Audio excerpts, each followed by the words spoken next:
there, it's Paulie here. Huzzah! And I say huzzah because I'm going to go over a very cool miniatures game. Science versus Pluck. SVP. Work of genius, really is. This is a fusion game. It's a role-playing war game. Or it's a war game that's got role-playing in it. It's a miniatures game. Now, this is set in the Sudan Wars at the end of the 19th century.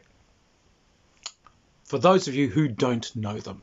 Okay, so what had happened was the Sudan back then, Egypt had some weird territorial claims back then. It literally claimed Africa from what we now think of as Egypt, but it included all of Sudan and South Sudan, but it included everything right down like into the Great Lakes, into what's now like Uganda and everything. Egypt just said that's ours. Which wasn't something they could enforce, but they actually like sent these little isolated garrisons down there in these blockhouses. And Uganda's ours, says 8 Egyptian soldiers surrounded by nothing but jungle and tsetse flies. Yeah, pretty weird. But so what happened was a character called the Mahdi. He arose and kind of revolted against Egyptian rule of the area, and would be a nice tale of Sudan for the Sudanese. However, there was a lot of slavery and so on, and a lot of the Mahdi's army were actually just kind of slavers rolled over under his banner, and these guys actually did monster their way into the sub-Saharan Africa, Sahel, getting across into forest crosses what's now like Niger and Burkina Faso and these sorts of areas. And yeah, they were doing massive slave raids, and so I'm afraid horrible people. But if you've ever seen the movie Khartoum, this is that. If you haven't seen the movie Khartoum, go and see it, because here's where we get to Science versus Pluck. The idea for this is to do a miniatures game, but it's all very largely based on the Victorian idea of what's happening. The Victorian idea of how men fight, what men are, what stirs in mighty warrior hearts, what are the true virtues of a Briton, etc. It's cranking that up for comedic effect and having a riotous time doing it. The way the rules are written, they're full of sterling quotes from sterling people, everyone from Kitchener to Winston Churchill to whoever, and full of someone's letter home, oh, mother, father, yes, I was hit in action yesterday, and I know you are obviously so proud of me, last words of so-and-so before he died of his wounds, these sorts of things. And why did we choose these officers? Well, because we figured that the cream chosen from Mayfair and Eton will have some decent pluck and be able to ride a horse at a 5-bar gate. So, yeah, exactly what I want. So, the umpire runs the game, and the Mahdists are run by the umpire. Players are playing characters in a British army. Everyone rolls a character. Now, these characters, you choose what kind of regiment and what sort of thing you want to be. Now, you could be an officer of some kind. You've also got the option to do something like play a newspaper correspondent, because these actually guys played Nogs would play quite a big role in a lot of these things. Churchill was actually a correspondent during these wars. So Battle of Omdurman, he got attached. He was actually in the 4th Hussars, I think, but he got attached to the 21st Lancers. But he's basically a war correspondent that's writing home. So you choose what you are, and you're rolling for different characteristics. Now, these include things like your leadership ability, your professionalism, and so forth. You choose what kind of regiment you come from, and there are bonuses and subtractions to some things depending on what sort of regiment you've chosen. So, if you're from the British Guards, well, obviously, if you're from the Guards, your professionalism is right down there, because you're an upper class nong. But your social class is quite high, because, well, creme de la creme. You get to sort of, hang out with the royals. High professionalism, you'll find, like if you're in the Indian army, because they've been out on campaign and they don't really care about social distinctions as much. It's sort of, can you do the job? But your social level is through the floor, because it's like, oh, bit of a rum lot, those Indian officers, not quite the thing, if you know what I mean. And the same goes for if you're like in the engineers, artillery, sapper, you end up with some good technical skills, but you might not be as high up on the social level. If you're in some of the more fashionable regiments, you might have a lot of dash and pluck, because you're from a bunch of lunatic, hussars and so on that say, never mind the bullets, just at them with a saber. So these sorts of things modify you. Now, the other thing that you then roll for, you roll a d6, and this is the number of characteristics you get. There's a big chart that you roll on, and these characteristics are all kinds of things. They're things like that you've actually got, enemies in the upper echelons, or that you're incredibly outspoken about your tactical opinions, or that you're an alcoholic, or that you have occasional bouts of malaria, which leave you sweating, or that you're a bit of a shirker of duty, but you're a great one for drinking with the boys. There's huge percentile chart of these things, and you're going to get quite a few of these. I make a rip-roaring, God knows, these are supposed to be the professional soldiers of the British Empire, and actually they do a good job of it. Way more interested in what school you went to and whether you're any good at croquet than if you actually know your job. So you make this wonderful character and choose the regiment you're from. Now the umpire then cooks up scenarios. And here's where the game becomes this amazing hybrid. So first off, you are the command or influential level folk, your characters. One of the player characters is probably going to be the general in charge, because we want the players making the decisions. The others are going to be subordinates. But if there's something like a correspondent, they're not really subordinate. Like, the general can say, don't do that, but you're not under his orders. So you can actually, disobey and go things. But the correspondents can also lead troops and things. They're kind of accepted as like, they're a gentleman, and they're like, so it's just presumed a British gentleman can obviously just do this stuff. So it's like, you can step into combat and try and work with troops. You can do things like you can decide you're going to attach yourself along as a balloonist. Yes, my guy is a civilian aeronauticist who's a huge fanatic for this, and I think this is the way to, because the Mahdists and so on, they hide there in the scrub. But what we need is the balloon. You can turn up, basically as a British lunatic. But everyone has their role. The umpire will come up with a scenario, and as the players, your information is ruthlessly restricted. The umpire is going to tell you what you can see, hear, and do. Now, there is a set of miniatures rules in this. They're nice rules. They're D6 run. They're simple. They're quite robust. Now, in actual combat, how they work. Now, what they wanted to emphasize is that the Mahdists are almost invisible. They hide out there in the scrub. They hide in tiny little wrinkles of dead ground. They hide behind ridges. They hide in the brush. They can literally hide in the mirages, and they're very good at striking almost out of nowhere as far as the British are concerned. They're also very fast. They swarm, they move, they sweep. Their movements very, very fast, very kind of chaotic and straggly, but they move like lightning. So, an actual kind of battle turn, the Mahdists move. Then the British get a move. The Mahdists can shoot and so on, and the British fire is adjudicated. And then the Mahdists get a second move. So these guys race. However, as they move, they tend to straggle and open out a lot. But the umpire can also be moving them secretly. So there is a time scale on this. But here's where it gets into this really interesting kind of role-playing hybrid. The time scale is entirely flexible. It's rubber. You have a series of charts that say this is how fast things go in a minute. And this is the damage, the dice rolls that you do, given the weapon that you've got and the range to your target. This is the sort of damage you'll do over a minute of firing. But a turn could be anything. It could be hours. Depends on what action is happening and how things are going. So, as they say, you've been given a mission. You've got to head up. You know the Martis are somewhere up in this kind of valley region. You've been told to get in there and roust them out. And you know they've got like an old medieval fortress stronghold up there. Get in, take the place, level it, stop them using it. This is your mission. Here are your forces.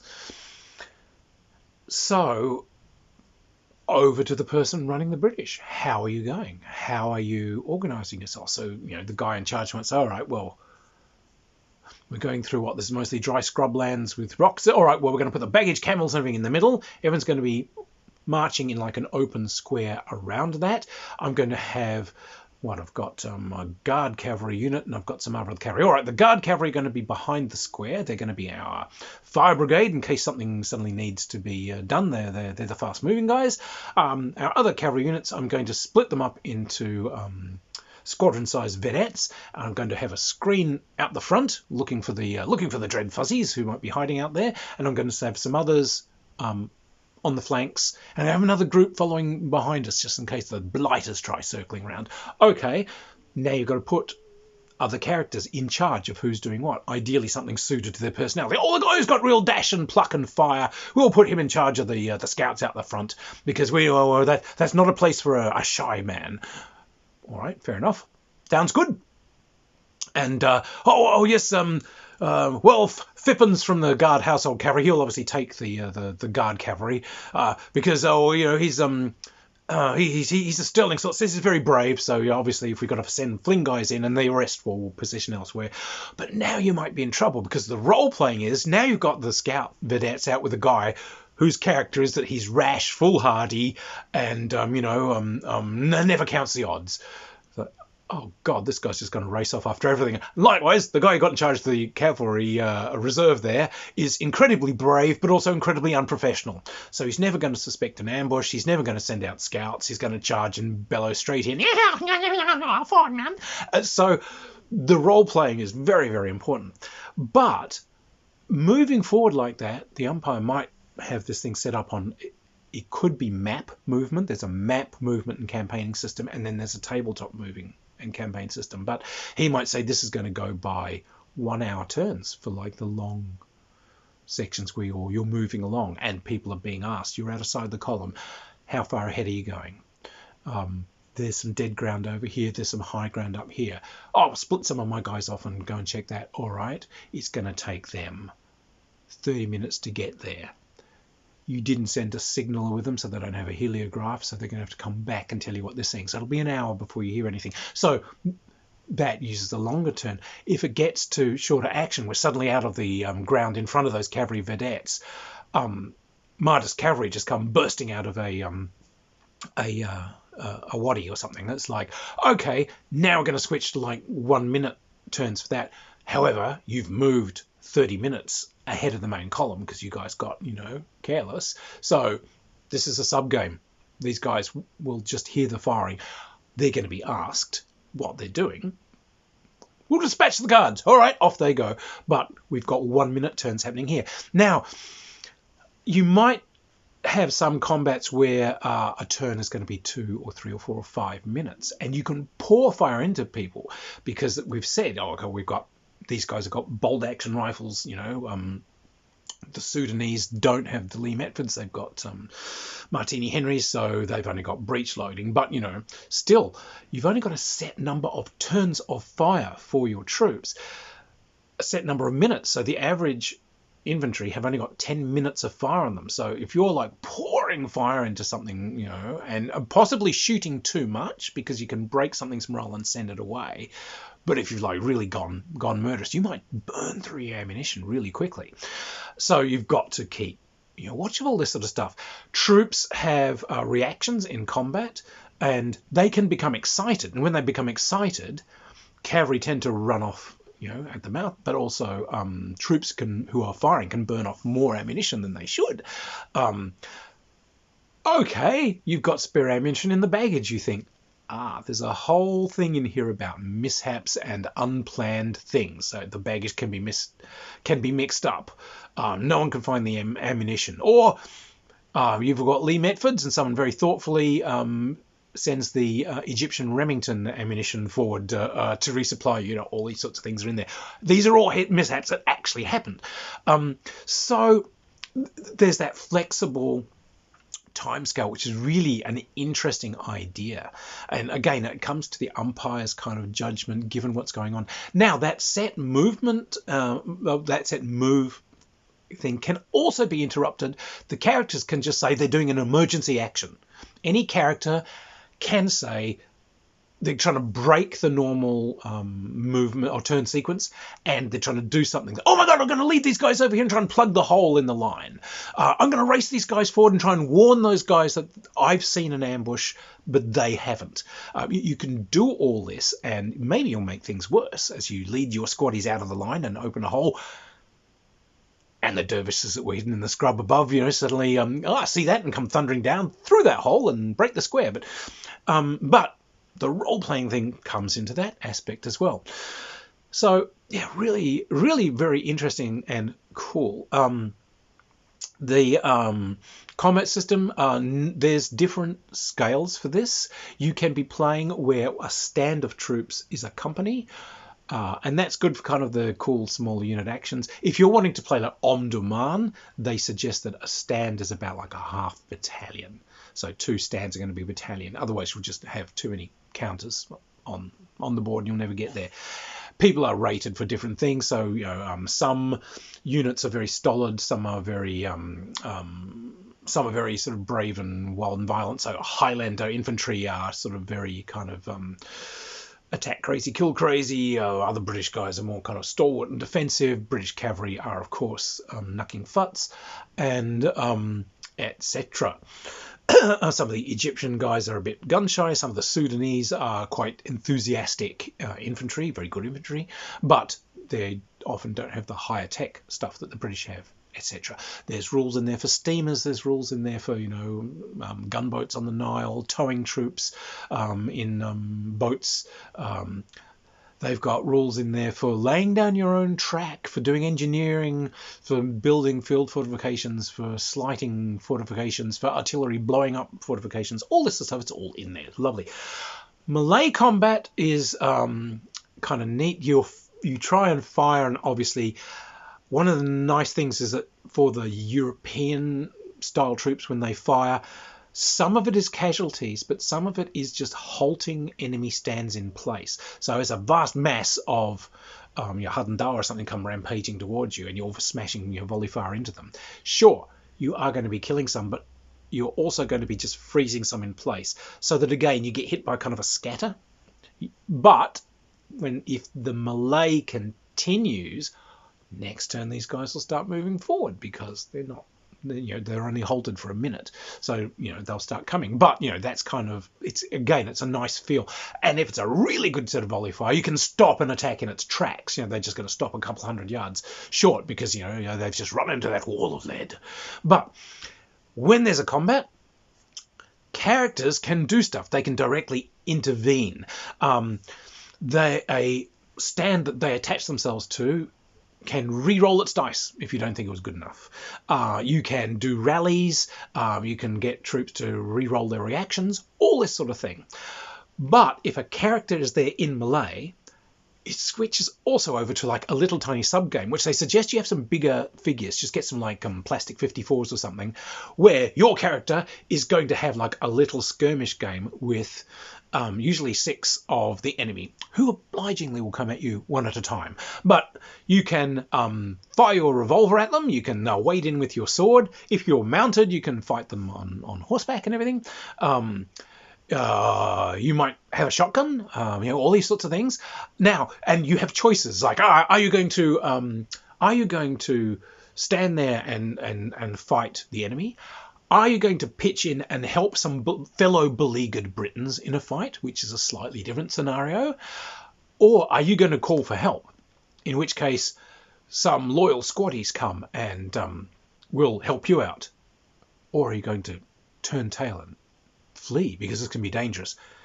Getting into some white feather territory there, And better make sure that the war correspondent doesn't see because they're always looking for a scapegoat to write, oh, the battle's going fine until Harold Fotheringay, bleached white at the sight of native defiance, broke from the line and fled, opening a gap that allowed them to pour in and slaughter our British boys from Bristol. But